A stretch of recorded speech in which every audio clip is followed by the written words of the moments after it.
जोबोर मोजाङै अर्गानाइज खालामदों आर'नाइ एन्टारटेनमेन्ट्सआ बुंनो थाङोबा बे फार्स्ट टाइमनि थाखाय जोंनि बिटिसिआव जादों आरो खोनानाय मोननाय बायदिबा बिटिसि गभर्नमेन्टआबो जोबोर सापर्ट खालामदों जोबोर गोजोननाय मोन्दों बेखौ मिन्थिनानै आरो आंबो एज ए जाज हिसाबै दिनै बेयाव फैनानै गोबां टेलेन्टेड गथ'फोर नुफैदों जाय माने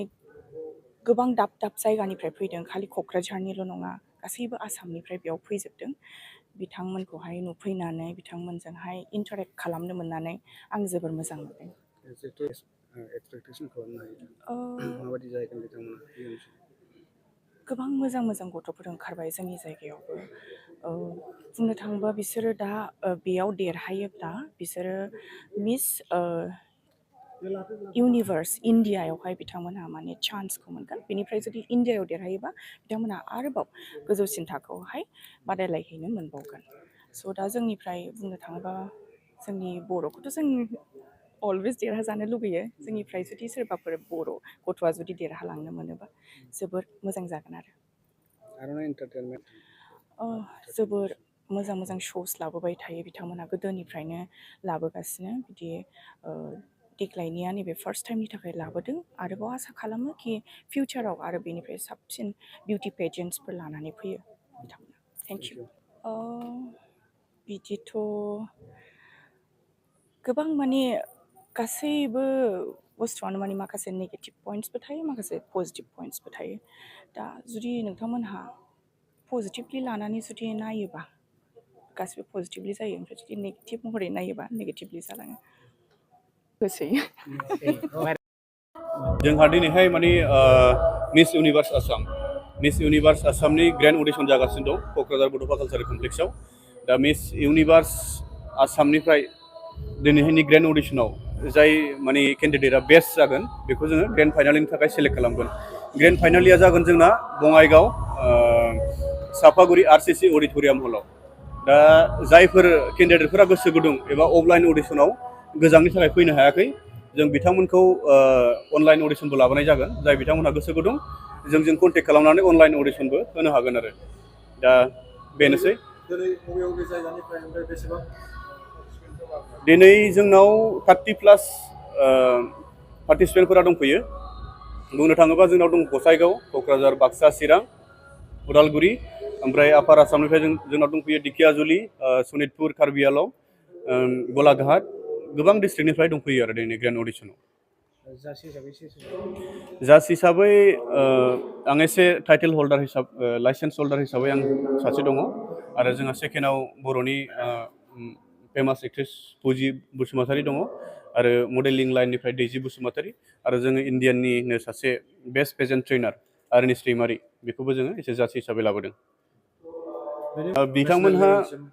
बिथांमोनहा जुदि मिस इउनिभार्स आसाम जाय उइनार जागोन बे आसामखौ रिप्रेजेन्ट खालामगोन मिस इउनिभार्स इण्डियायाव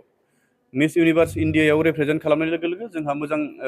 मोजां केन्डिडेट जाय आसामखौ प्राउडलि नेसनेल स्टेजाव रिप्रेजेन्ट खालामहैनो हायो उइदिन 28-29 स्टेटनि गेजेराव सासे कम्पिटिटिभ केन्डिडेट हरनाया जोंनि दायथ' आरो जोंहा मोजां केन्डिडेट हरनो हायोबासो जोंहा हयथ' उइनार जानायनि चान्स थायो आरो मिस इउनिभार्स इण्डिया जाय जागोन बियो इण्डियाखौ मिस इउनिभार्सआव रिप्रेजेन्ट खालामगोन बेनो आङो दिनै नैबे आर'नाइ एन्टारटेनमेन्ट जाय बिथांमोना दिनैनि बे मिस इउनिभार्स आसाम स्टेट जि बिनि ग्रेन्ड अडिशन बेखौहाय दिनै बिथांमोना बानायदों बेयाव फैनानै आं जोबोद मोजां मोनदों जिहेथु जोंनि आसामनिनो सारा आसामनिनो जाय बिथांमोना बिउटि कन्टेस्टआव जाय बिथांमोना मिस इउनिभार्स जानो आरो जाय बिथांमोना रिप्रेजेन्ट खालामनो थाखाय इन्ट्रेस्ट गोनां बिथांमोना पार्टिसिपेट खालामदों आरो बेवहाय गोबां टेलेन्टेड जोंनि बिनानाव बिथांमोनखौ जों नुनो मोनदों आरो बेयो मोनसे जोंनि आसामावनो गिबिसिन मोनसे नैबे मिस इउनिभार्सनि जिथु सिलेक्सन बे सिलेक्सना दिनै जानो थांदों आङो जोंनि फंबाय जायख्लं बसुमतारी जाय बिथाङा दिनैनि बे प्रग्रामखौ लिड खालामदों आं जोबोद बिथांनि सायावहाय आङो थेंक्स जासिहरदों मानो होनबा जोंनि बर' लाइमोनफोरनि गेजेराव बेफोरबादि जिथु अर्गानाइज खालामनायनि जे सार्टिफिकेट दा बेथ' गभर्नमेन्ट अफ इन्डियानिफ्राय मोननांगौ बहुद खम आई थिंक इट इज द फार्स्ट टाइम बियो जोंनि बर' इउथ्सनिफ्राय आरो रियेलि कंग्रेचुलेट होयो फंबायखौ आं आसा खालामदों दिनैनि बे मोनसे प्लेटफर्माव जितु जोंनि स्पेसियेलि जोंनि लकेल इउथ्सफोर एबा आसामनि जाय बिथांमोना इन्ट्रेस्ट दं बेयाव पार्टिसिपेट खालामनो हानायनि जि मोनसे परिबेस फैदों जोबोद मोजां आरो आं आसा खालामदों फैबाय थानाय समावहाय जाय बिथांमोनहा बिउटि कन्टेस्टआव इन्ट्रेस्ट दङ बिथांमोनहा बेफोरबायदि लकेलावनो जिहेतु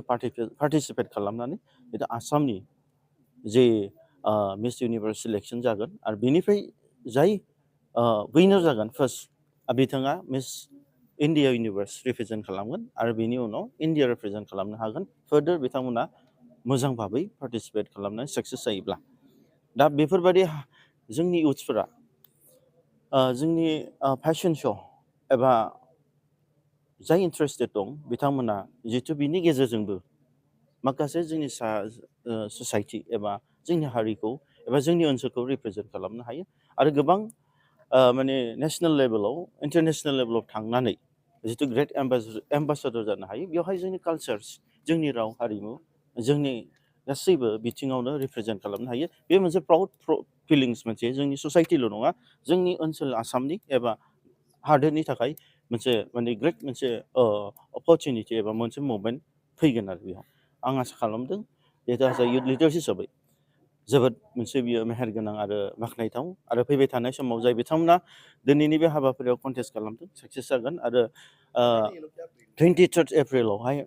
बेयो मोनसे ग्रेन्ड माने फाइनेल अडिशना चिराङाव जानो थांदों आसा खालामदों बयबो जों जाय जोंनि बिनानावमोनखौहाय फैबाय थानाय जितु बिउटि कन्टेस्टआव जाय माने सापर्टिं होगोन बिथांमोना फैनानै पार्टिसिपेट खालामगोन गोजोन्थों